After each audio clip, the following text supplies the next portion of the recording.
Word of the day's fine print. Naturally, there was jubilation when Arvind Kejriwal was granted bail on Friday by a two-judge bench of the Supreme Court.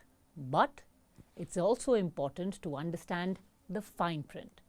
The judges were unanimous in their decision to grant bail, and it was given on the grounds that the charge sheet in the case has been filed and the trial is unlikely to be completed in the near future.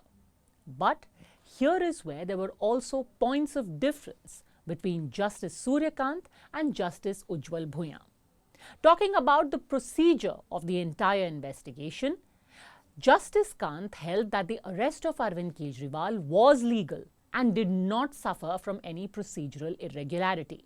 However, Justice Bhuyan held that the arrest by the CBI was only to frustrate the bail granted to Kejriwal in the money laundering case. In a sense, he said that the arrest by the CBI was preemptive and he questioned the timing of it. Justice Kant said that there is no merit in the contention that the CBI failed to comply with the mandate of Section 41 of the CRPC while arresting Mr. Kejriwal. This basically means that Justice Kant didn't agree that Arvind Kejriwal's arrest was arbitrary, because Section 41 that was referred to, it was introduced in 2010 to regulate arrests and was intended to prevent arbitrary arrests of people and ensure that law enforcement simply cannot arrest anyone without a valid basis.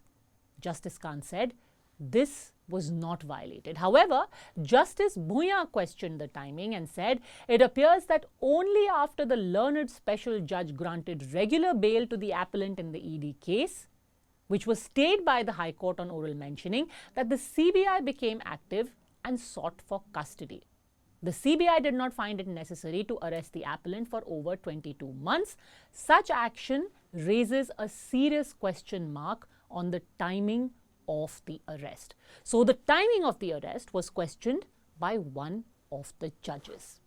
The court gave bail on the same conditions imposed by the coordinate bench while granting interim bail in the ED case. So basically, the conditions of the bail given in the ED case are the same as the conditions of bail in the CBI case. This would mean that Mr. Kejriwal cannot visit the office of the Chief Minister, he cannot visit the Delhi Secretariat, he cannot sign any official files unless it is required for necessary clearance and approval of the Delhi LG. Justice Bhuyan had a difference there as well. He expressed reservation about the bail conditions, but he chose not to pass any direction in that regard. He said, I have serious reservations about it, but he did not pass any observation on it. He additionally made a very strong observation, and that really has become the most talked about after the bail to Mr. Kejriwal.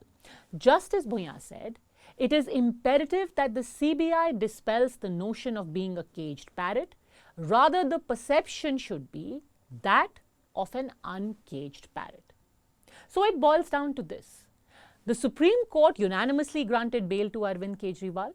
Justice Bhuyan raised questions on the means, method and motivation of the investigation agency, but Justice Surya Kant found nothing wrong in it. They both agreed to give bail, but when it came to about whether the investigating agency had some malified, both the judges differed.